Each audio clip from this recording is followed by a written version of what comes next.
Rather than respecting the American people and having an honest, at least partial conversation about what we had all seen, we were told immediately, these are not the droids you're looking for.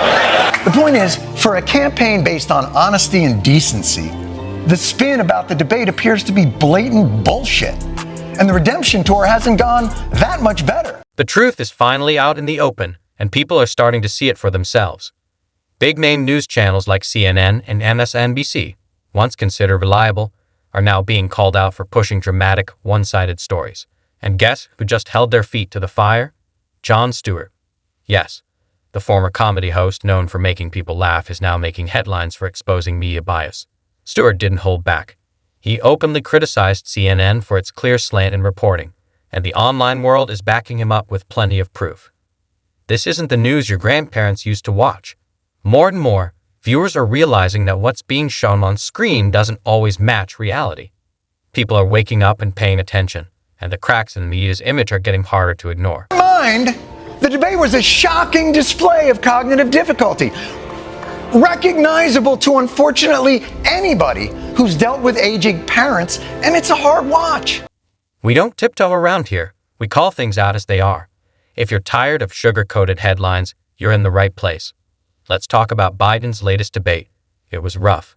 He looked confused, lost his train of thought, and struggled to finish sentences. It was uncomfortable to watch, and everyone saw it. But instead of being honest, CNN and MSNBC scrambled to protect him. One moment he was just tired. The next it was debate rust. Really? He's the president, not an old tool in the garage. The truth was obvious, but the media chose spin over honesty. People deserve better. Pretty amazing that 90% of the conversation is around Joe Biden's style. When up on that stage, Donald Trump was engaged in a level of pathological lying that we've never seen. And believe it or not, someone actually tried to blame Trump for Biden's debate performance. Seriously. Instead of holding the president accountable, the media basically told people, don't believe your own eyes. That's not journalism. That's damage control. The more they tried to spin it, the more insulting it became. Like Americans can't think for themselves. Come on. It felt like a slap in the face to anyone paying attention. It wasn't just misleading. It was flat out disrespectful. Do they really think people can't tell when they're being fed a scripted story instead of the truth? Viewers aren't blind, and they're definitely not stupid. Discussions also be about Trump's fitness to serve. Every time he opened his mouth, he said something insane or that was a lie. The legacy media's obsession with tearing down Trump hasn't let up for years. No matter what he does, even something minor, they blow it up like it's a crisis. Trump sparks global chaos, they shout, even when the facts don't back it up. They twist his words, push their own narrative, and paint him as the constant villain. But flip the script, and it's a whole different story. When Biden stumbles or gets confused, it's suddenly relatable or charming. His mistakes get brushed off, downplayed, or even spun as strengths. The double standard is obvious, and Jon Stewart called it out with that. Trump delivered at the debate to expectation. We expect him to be crazy. But Biden's performance and inability to articulate at times was stunning. Like, I could not believe what I was watching. During that debate, all eyes were on Biden, and it wasn't pretty. He struggled, and it showed. But instead of facing it, CNN and MSNBC went into full spin mode, trying to shift the focus back to Trump. Anything to protect Biden from taking the heat, but Jon Stewart wasn't buying it. They called it out for what it was. A media cover-up, dressed up in excuses. No fluff, just facts. He ripped their narrative apart. Meanwhile, Trump showed up like he always does, bold, direct, and unapologetic. He said what he had to say. No sugarcoating, no backpedaling. Whether you agree with him or not, he owned his moment, start to finish. Than respecting the American people and having an honest, at least partial conversation about what we had all seen, we were told immediately, these are not the droids you're looking for. But here's the kicker. The legacy media tried to spin it like Biden outperformed Trump. Seriously.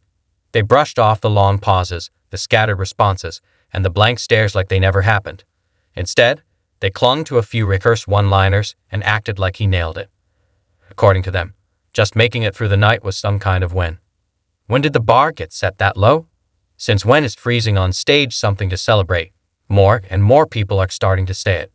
CNN and MSNBC aren't reporting the news anymore.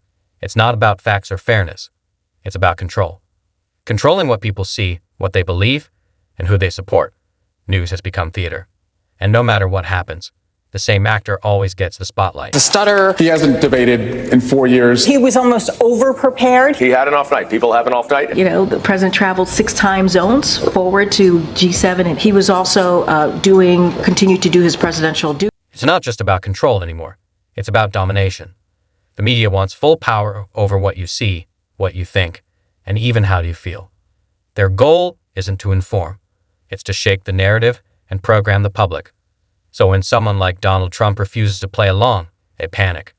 That's when the mask drops and the spin machine goes into overdrive.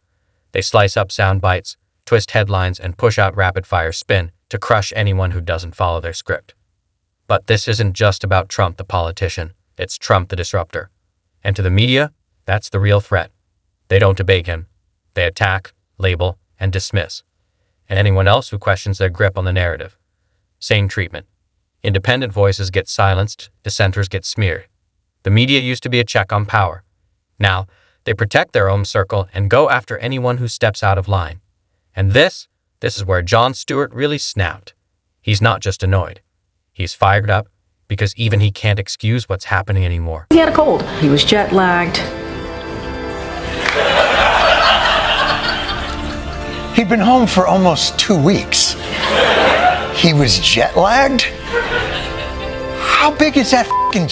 You see what's happening, right?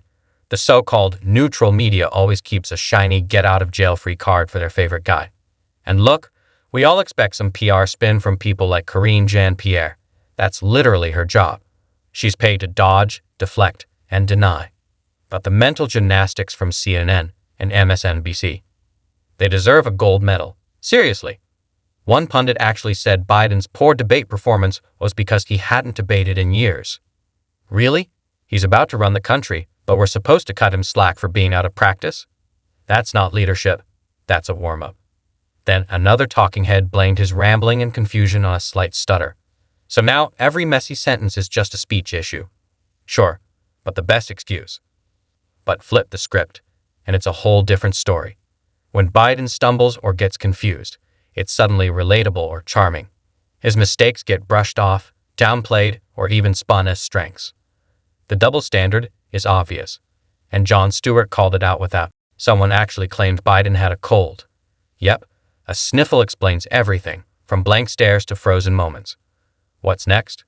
Mercury in retrograde? Maybe you just needed a power nap mid-sentence. It's like watching your friend swear their car is fine while it spits smoke and stalls. You can't make this stuff up.